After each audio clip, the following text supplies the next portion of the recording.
अस्सलाम वालेकुम and welcome to Fast Sports. You are watching Golden Boot. I am your host Ali Mirza और मेरे साथ मौजूद है सहरियाब आफरीदी। आइए नज़र डालते हैं प्रोग्राम की आज की टॉप स्टोरीज़ पर। सबसे पहले अब प्रोग्राम में हम शामिल करेंगे डेली अली के ऊपर। हमने एक पैकेज तैयार किया है जो कि इंग्लैंड के बड़े ज़बरदस्त खिलाड़ी हैं और कम उम्र भी हैं, लेकिन इस वक्त जवाल का शिकार हैं। और क्या वजह है कि वो जवाल का शिकार हैं और कैसे यहाँ तक पहुँचे, इसके ऊपर पूरा एक डिटेल पैकेज आपको दिखाएंगे। उसके साथ साथ कोपा डेल रे सेमीफाइनल और ला लीगा में बहुत ही बुरी परफॉर्मेंस रियल मैड्रिड की चल रही है, लेकिन यहाँ पर उन्होंने बार्सिलोना को कोपा डेल रे के सेमीफाइनल में शिकस्त देकर फाइनल में रसाई हासिल की है और 4-0 से ये मैच अपने नाम कर लिया है। बार्सिलोना को हरा दिया है 4-0 से। प्रीमियर लीग के मैचेस की अगर बात करें तो मैनचेस्टर यूनाइटेड वर्सेस ब्रेंटफोर्ड का मैच हुआ है और यूनाइटेड ने यहाँ पे 1-0 से अपने नाम ये फतह की है। और साथ ही साथ West Ham versus new castle, बहुत ही शानदार न्यू कैसल की परफॉर्मेंस जारी। 5-1 से वेस्ट हैम को शिकस्त देकर न्यू कैसल ने ये मैच अपने नाम किया है। आरपी लाइप्जिग वर्सेस डॉर्टमुंड का ये मैच ये 2-0 से आरपी लाइप्जिग ने अपने नाम किया है। और उसके बाद आज प्रोग्राम में हम शामिल करेंगे one of the best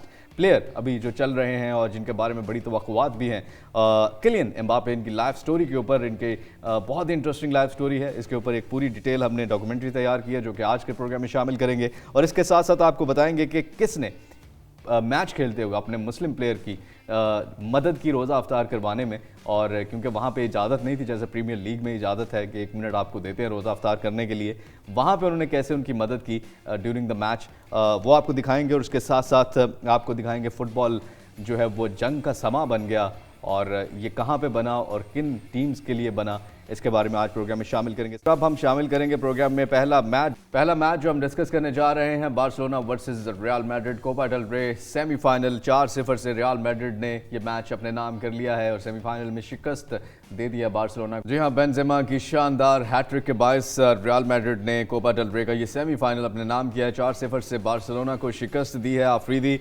Vinicius ने पहला गोल किया 40वें मिनट में, बेंजेमा ने फिर 3 गोल्स किए जिनमें एक पेनल्टी भी थी। मैच को ओवरऑल आप किस तरह से देखते हैं और कितनी अच्छी परफॉर्मेंस थी रियल मैड्रिड की एंड बार्सिलोना क्यों इतना बुरा खेली? पहले लेग में बार्सिलोना ने 1-0 से जीत ली थी और उम्मीद की जा रही थी कि वो फाइनल में चले जाएंगे और रियल मैड्रिड का जो डोमेस्टिक का एक ट्रॉफी का ख्वाब है वो भी खत्म हो जाएगा, क्योंकि ला लीगा में तो ऑलरेडी रियल मैड्रिड जो है वो पीछे है बार्सिलोना से। लेकिन इस मैच में बहुत ही आउटस्टैंडिंग परफॉर्मेंस रियल मैड्रिड ने दिखाई। चले पहले स्टैट्स आपको दिखाते हैं। जी हाँ, स्टैट्स आपके सामने। 11 शॉट्स से यहाँ पे बार्सिलोना के और 9 थे रियल मैड्रिड के, और शॉट्स ऑन टारगेट 5 से बार्सिलोना के पास, जबकि 7 मिले हैं रियल मैड्रिड को। पोजीशन भी आप देख रहे हैं यहाँ पे ज़्यादा रखा है बार्सिलोना ने, लेकिन फिर भी ये मैच हार गए हैं। और कॉर्नर्स ज़्यादा मिले बार्सिलोना को, उसके बावजूद भी मैच हार गए। 1 मिला यहाँ पे रियल मैड्रिड को। आफरीदी, 4-0 से मैच हारना, बार्सिलोना ला लीगा में बहुत अच्छी परफॉर्मेंस दे रही है, लेकिन यहाँ पर जो है वो आपको क्या लगता है मेन वजह क्या बनी शिकस्त की? उन्होंने इस मैच को स्टार्ट बहुत अच्छा किया था, लेकिन फिर दूसरे हाफ में रियल मैड्रिड ने अपनी ए गेम प्रोड्यूस की। और रियल मैड्रिड का साल का ये वो टाइम है जहां पे रियल मैड्रिड बहुत ही आउटस्टैंडिंग परफॉर्म करना शुरू कर देती है। और वैसे भी रियल मैड्रिड को टूर्नामेंट टीम कहा जाता है, टूर्नामेंट्स में आउटस्टैंडिंग परफॉर्मेंस देते हैं। चैंपियंस लीग में भी क्वार्टर फाइनल में पहुंच चुके हैं, पिछले साल भी जीत चुके हैं और इस सीजन भी एक्चुअली में ये एक तरह से फाइनल ही था, क्योंकि ओसासुना है 6 अप्रैल को उनका फाइनल रियल मैड्रिड का कोपा डेल रे में। अच्छा। तो अगर बार्सिलोना को हरा दिया तो ओसासुना तो बिल्कुल उनको हराना काफ़ी आसान हो जाएगा। और यहाँ पे एक छोटी सी ब्रेक का वक्त हुआ चाहता है, ब्रेक के बाद वापस आएंगे तो फिर हम आपको दिखाएंगे जो प्लेयर हमने फीचर किए हैं और उनके कुछ परफॉर्मेंस भी आपको दिखाएंगे। वो प्लेयर हैं बेंजेमा, और बेंजेमा को रमज़ान में क्या हो जाता है। जी हाँ, करीम बेंजेमा को फीचर किया है और आपने उनकी परफॉर्मेंस तो देख ही ली है। जो लोग नहीं भी जानते होंगे वो भी जान जाएंगे। बहुत ही शानदार परफॉर्मेंस यहाँ पे हैट्रिक दी है उन्होंने। और आइए उनके स्टैट्स पे आफरीदी एक नज़र डालते हैं और कैसी उनकी परफॉर्मेंस रही इस मैच में, जिसमें उन्होंने 3 गोल्स किए। ये आप देख रहे हैं 83% पासिंग जो एक्यूरेसी थी वो थी, टचेस 37 थे, शॉट्स 5 थे, गोल्स 3 थे, बॉल रिकवरीज जो थी वो 2 थी और असिस्ट जो था वो 1 था। जी हाँ, बहुत ही शानदार परफॉर्मेंस, स्टैट्स भी आपने देखे। आफरीदी, करीम बेंजेमा हैट्रिक किया उन्होंने इस मैच में भी और बार्सिलोना के अगेंस्ट वो भी, किस तरह से देखते हैं आप? बहुत ही शानदार परफॉर्मेंस और एक अमेजिंग स्टैट मेरी नज़र से गुजरा कि 1963 में लास्ट टाइम रियल मैड्रिड के किसी प्लेयर ने अल क्लासिको में बार्सिलोना के अगेंस्ट हैट्रिक की थी, वो थे फेरेंक पुस्काश। उसके बाद पहली बार किसी प्लेयर ने हैट्रिक किया। और करीम बेंजेमा को वैसे भी करीम रमज़ान कहा जाता है, क्योंकि रमज़ान में इनकी परफॉर्मेंस आउटस्टैंडिंग होती है। पिछले मैच में भी 7 मिनट के अंदर इन्होंने हैट्रिक की और इस मैच में भी इन्होंने हैट्रिक कर दी और पिछले साल भी इनका यही सिलसिला था। बहुत ही ज़बरदस्त करीम बेंजेमा नेक्स्ट भी हमें शायद रमज़ान में अच्छा खेलते हुए नज़र आए। और यहाँ पर जो दूसरा मैच हम डिस्कस करने जा रहे हैं वो मैच है मैनचेस्टर यूनाइटेड वर्सेस ब्रेंटफोर्ड के दरमियान, और ये भी बहुत ही शानदार मैच हुआ है। यहाँ पे मैनचेस्टर यूनाइटेड ने 1-0 से बर्तरी हासिल की इस मैच में और शिकस्त दे दी ब्रेंटफोर्ड को। बहुत ही ज़बरदस्त परफॉर्मेंस मैनचेस्टर यूनाइटेड की, 1-0 से उन्होंने ये मैच अपने नाम किया। ब्रेंटफोर्ड की कैसी परफॉर्मेंस रही, आइए स्टैट्स देखते हैं इस मैच के और उसमें नज़र डालते हैं कि कैसी परफॉर्मेंस रही ब्रेंटफोर्ड की। 6 यहाँ पे ब्रेंटफोर्ड को शॉट्स मिले हैं, जबकि 18 मैनचेस्टर यूनाइटेड को मिले। शॉट्स ऑन टारगेट 1 मिला है ब्रेंटफोर्ड को, जबकि दूसरी तरफ मैनचेस्टर यूनाइटेड को 3 शॉट्स ऑन टारगेट मिले, जिसमें से 1 उन्होंने कन्वर्ट किया। पोजीशन आप देख रहे हैं 65% था यूनाइटेड के पास, जबकि 35% था यहाँ पर ब्रेंटफोर्ड के पास। पास एक्यूरेसी भी आप देख रहे हैं, कॉर्नर्स देख रहे हैं, 12 मिले मैनचेस्टर यूनाइटेड को, 3 मिले हैं ब्रेंटफोर्ड को, और इस तरह से ये मैच अपने नाम किया। आफरीदी, किस तरह से इस विक्ट्री को आप देखते हैं यूनाइटेड की? बहुत ही शानदार परफॉर्मेंस मैनचेस्टर यूनाइटेड की, और ये जीत जो थी वो बहुत ज़्यादा ज़रूरी हो गई थी इनके लिए, क्योंकि टॉप 4 से आउट हो चुके हैं। और ये वो क्लब था जिन्होंने पहले मैच में, अगर आपको याद हो, एरिक टेन हैग का पहला मैच था, सीजन का भी पहला मैच था, तो 4-0 से ब्रेंटफोर्ड ने मैनचेस्टर यूनाइटेड को हराया था और ऑलमोस्ट रेलीगेशन बैटल में स्टार्ट में ही खबरें आ गई थी। वो फैंस का भी रिएक्शन आया था उसमें, बिल्कुल। और वो फिर एक डर तो लगा रहता है कि इस टीम ने हमें इतनी बुरी शिकस्त दी है, दोबारा ना हो जाए। लेकिन इस मैच में अच्छा के लिए मैनचेस्टर यूनाइटेड जीता है और इनके लिए अब अगर टॉप 4 में आना है, जो कि एक टाइम पे ये लीग के लिए लड़ने के लिए तैयार हो गए थे, अभी टॉप 4 के लाले इनको पड़ गए हैं, तो अगर टॉप 4 में आना है तो अभी इसके बाद ये हार नहीं सकते। बिल्कुल, यहाँ पे 1-0 से जो शिकस्त दी है उसके नतीजे में मैनचेस्टर यूनाइटेड अब पॉइंट्स टेबल पर चौथे नंबर पर आ चुकी है और 53 पॉइंट्स के साथ, जबकि न्यूकैसल भी 53 पॉइंट्स के साथ जिन्होंने भी अपना मैच जीता वो तीसरे नंबर पर है और सिटी अभी तक दूसरे पर, आर्सेनल पहले पर अभी तक पॉइंट्स टेबल पे अपनी बर्तरी बरकरार रखे हुए है। और यहाँ पर जो प्लेयर हमने फीचर किए हैं इस मैच में वो है मार्कस रैशफोर्ड। और रैशफोर्ड, आफरीदी, क्या कहते हैं और क्या स्टैट्स थे उनके इस मैच में, ये आपके सामने भी हैं। 20 टचेस, चांसेस जो क्रिएट किए वो मोस्ट यानी 4 थे, शॉट्स 3 थे, डुअल्स 1 जो किए वो 3 थे, सक्सेसफुल टेक ऑन्स जो हैं वो 2 थे और गोल जो था वो 1 था और XG 0.26। रैशफोर्ड वर्ल्ड कप के बाद बहुत ही बेहतरीन खेल रहे हैं। और आफरीदी, आप रैशफोर्ड की इस परफॉर्मेंस से कितना मुतासर हुए? रैशफोर्ड ही जीतता आ रहा है यूनाइटेड को अभी तक। अगर यूनाइटेड का सक्सेस रेट ऊपर जा रहा है और यूनाइटेड टॉप 4 में आ गया था और लीग के लिए लड़ रहा था, तो उसमें रैशफोर्ड का ही कमाल था। रैशफोर्ड ने एक आध मैच में अच्छा परफॉर्म नहीं किया, बीच में इंजरी आ गई तो यूनाइटेड हारना शुरू हो गई और 7-0 भी हार गई बीच में। जी हाँ, 27वें मिनट में उन्होंने गोल किया और ये वाहिद गोल ही यूनाइटेड को ब्रेंटफोर्ड से फतह दिलाने में कामयाब हुआ। और यहाँ पे ब्रेंटफोर्ड जो है वो अब उनका सफ़र आगे कैसा रहेगा, इस पर भी सवालिया निशान है। Welcome back to Golden Boot. और यहाँ पर एक और बहुत बड़ा अपसेट हुआ है और जो कि हुआ है जर्मनी DFB पोकाल क्वार्टर फाइनल्स का। कल भी बायर्न म्यूनिख के बारे में हम आपको बता रहे थे कि वो भी नॉकआउट हो गए हैं और एक अपसेट था, और आज भी, और आज जो है वो डॉर्टमंड को नॉकआउट कर दिया है RB लाइप्जिग ने 2-0 के साथ। और दोनों जो टॉप के क्लब थे अपनी लीग्स में वो इस वक्त यहाँ पर DFB पोकाल कप से बाहर हो चुके हैं। जी हाँ, यहाँ पर DFB पोकाल कप का ये सेकंड क्वार्टर फाइनल और यहाँ पर RB लाइप्जिग ने अपसेट कर दिया है डॉर्टमंड को। डॉर्टमंड और बायर्न म्यूनिख दोनों लीग्स में टॉप कर रही हैं अपनी पॉइंट्स टेबल पे और यहाँ पे दोनों ही नॉकआउट हो गई हैं। आफरीदी, किस तरह से इस शिकस्त को देखते हैं आप? बहुत ही बड़ी विक्ट्री है RB लाइप्जिग के पास। अब चांस है एक ट्रॉफी जीतने का और ये बहुत बड़ा अपॉर्चुनिटी इनको दोबारा से मिल गई है। पिछले सीजन भी इनके पास एक अपॉर्चुनिटी थी कि जर्मन लीग जीत सकते थे, लेकिन वो डोमिनेंस बायर्न म्यूनिख की बहुत ज़्यादा है। तो डॉर्टमंड के लिए ये देखें कि वीकेंड में दोनों अपने मैचेस हार चुके थे। एक अपसेट वीकेंड को, डॉर्टमंड का तो अपसेट नहीं था, वो तो बायर्न म्यूनिख से हार गई थी, लेकिन RB लाइप्जिग जो थी वो माइन से हार गई थी बहुत बुरी तरह। तो अभी वहाँ पे तो यहाँ पे तो उन्होंने रिवेंज लिया है, लेकिन डॉर्टमंड के लिए अब क्वेश्चन मार्क्स टर्डिच के ऊपर आ गए हैं, उनके कोच के ऊपर, कि मुसलसल हारना शुरू कर दिया है इन्होंने। बिल्कुल। और क्या वो सैक हो जाएंगे आने वाले दिनों में या नहीं होंगे, ये आने वाले दिनों में हम आपको बताएंगे। जी हाँ, मैच रिजल्ट्स आपके सामने है और प्रीमियर लीग यूनाइटेड और ब्रेंटफोर्ड का मैच जो कि आपको हमने दिखाया, 1-0 से यूनाइटेड ने ये मैच अपने नाम किया। वेस्ट हैम न्यूकैसल का मैच 5-1 से न्यूकैसल की शानदार फतह। और रोनाल्डो के अब प्रीमियर लीग में वापस आने के कितने चांसेस है वो हम अफरीदी से जानेंगे। Spain Copa del Rey semifinal में रियल मैड्रिड ने बार्सिलोना को शिकस्त दी है 4-0 से और ये मैच अपने नाम किया है और फाइनल तक रसाई हासिल कर ली है। इटली कोपा इटालिया सेमीफाइनल में क्रीमोनेसे वर्सेस फ्योरेंटीना का मैच जो कि फ्योरेंटीना ने 2-0 से अपने नाम किया है। और इसके बाद फ्रांस कोपा डी फ्रांस, यहाँ पर सेमीफाइनल में नॉन्ट्स ने लियोन को हराकर फाइनल में रसाई हासिल की है 1-0 के साथ, उन्होंने ये मैच अपने नाम किया। जर्मनी DFB पोकाल क्वार्टर फाइनल्स का एक मैच जो कि हम डिस्कस कर चुके हैं और आपको हाईलाइट्स भी उसके दिखा चुके हैं, जो कि अपसेट था RB लाइप्जिग डॉर्टमंड का 2-0 से लाइप्जिग ने ये मैच अपने नाम किया। दूसरी तरफ नॉर्नबर्ग वर्सेस स्टुटगार्ट का जो मैच था वो एक 0 से स्टुटगार्ट ने अपने नाम किया है और क्वार्टर फाइनल्स में फतह हासिल की है। ये कुछ मैचेस, उनके रिजल्ट्स। आफरीदी, न्यू कैसल जो है वो अपना मैच जीते हैं और अभी तक पॉइंट्स टेबल में तीसरी पोजीशन पर मौजूद हैं और टॉप 4 टीम्स जो हैं वो चैंपियंस लीग के लिए क्वालिफाई करती हैं।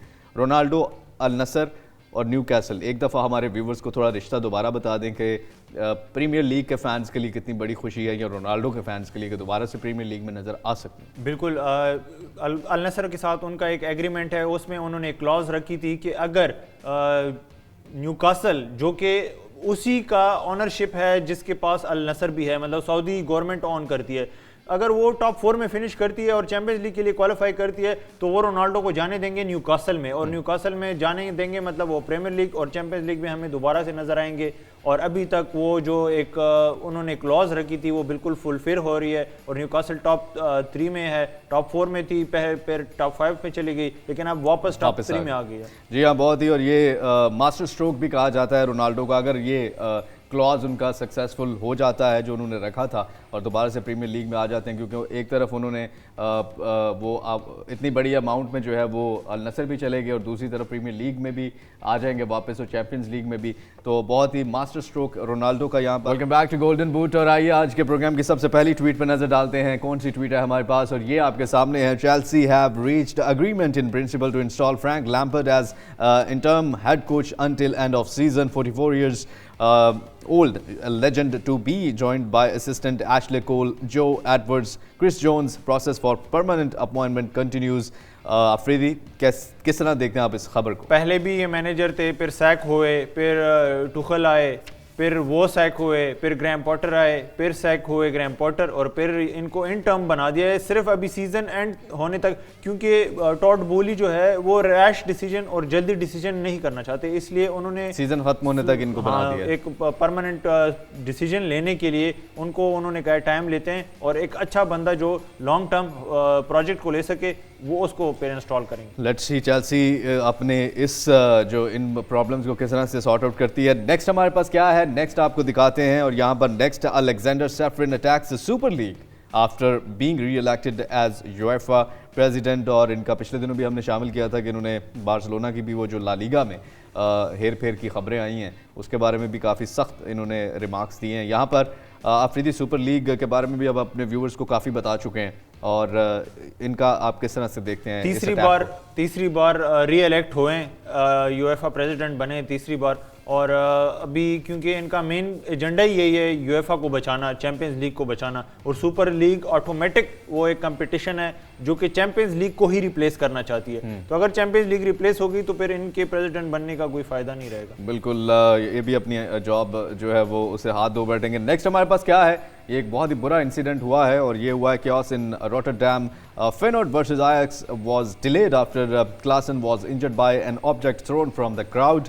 The match only resumed after the Feyenoord assistant addresses to the fans. और ये आप फुटेजेस भी देख रहे हैं अपनी स्क्रीन पे कि इंजर्ड हुए हैं, ज़ख्मी कर दिया था फैंस को। आफरीदी, इस तरह के सीन्स बहुत बुरे लगते हैं जब आप देखते हैं किसी भी स्पोर्ट्स में। बिल्कुल, और ये बहुत ही एक फेयर्स राइवलरी है, मतलब जिस तरह बार्सिलोना रियल मैड्रिड है, पाकिस्तान इंडिया है, इनके बीच में आईएक्स फेयनोर्ड के बीच में बहुत बड़ी एक डी क्लासिकर इस मैच को कहा जाता है। और हमेशा से जो है वो स्मोक भी बहुत ज़्यादा नज़र आया था इस मैच को 38 मिनट के लिए, सिर्फ इस इंसिडेंट की वजह से जो अभी हमने व्यूअर्स को दिखाया कि रोक दिया गया मैच, ऑब्जेक्ट्स उनके ऊपर फेंके गए प्लेयर के ऊपर, और उससे फिर वो जख्मी भी हुए, जिसकी वजह से फिर मैच को रोका गया, प्लेयर सारे अंदर चले गए।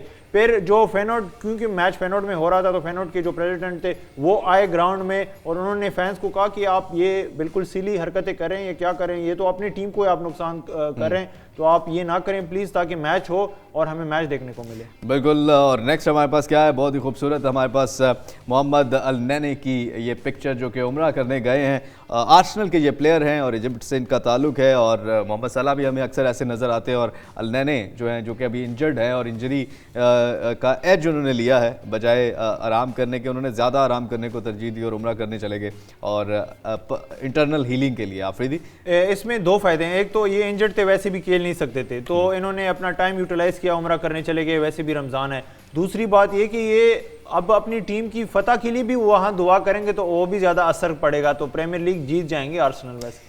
बिल्कुल, आर्सेनल अभी भी बहुत ही टॉप जो है वो परफॉर्मेंस दे रही है। नेक्स्ट हमारे पास क्या है, और ये है वो खबर जो हम आपको शुरू में भी बता रहे थे कि during the Inter versus Fiorentina match Luca Ranieri faked an injury to enable his teammate Sofyan Amrabat, जो कि मोरक्को के बेहतरीन प्लेयर हैं, इन्होंने वर्ल्ड कप में बेहतरीन खेला है, to break his Ramzan fast. Serie A में भी अभी तक नो रूल्स फॉर रमज़ान, और इसलिए प्लेयर जो है उन्होंने ये किया। किस तरह से देखते हैं आप इस जेस्चर को? बहुत ही आउटस्टैंडिंग जेस्चर, इसको कहते हैं इंसानियत। हालांकि वो खुद नहीं है, उन्होंने खुद कोई रोज़ा नहीं खोलना था, लेकिन उनको पता था कि मेरा टीममेट जो है उनका रोज़ा है, तो उन्होंने, और ये इंसिडेंट जो है प्रीमियर लीग तो क्योंकि अलाउ करता है, बाकी लीग्स अलाउ नहीं करते, तो फिर इनकी टीममेट्स हमें और भी इस तरह के पिछले रमज़ान में भी इस तरह के वाक़यात हुए कि एक गोलकीपर थे, उन्होंने 2 मैचेस में, इवन अभी टूनिसिया का मैच था, उनके गोलकीपर इंटरनेशनल ब्रेक अभी मैच था, तो उनमें उन्होंने 2 बार मैच, एक मैच में भी फिर अगले मैच में भी खुद को फेक इंजरी करवाई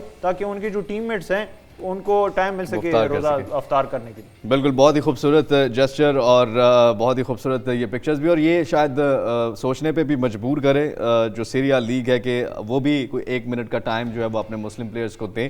नेक्स्ट हमारे पास क्या है जी? नेक्स्ट बहुत ही इंपॉर्टेंट खबर है, और ये है Arsenal in constant contact with Everton over Amadou Onana transfer with the 61 million switch almost certain.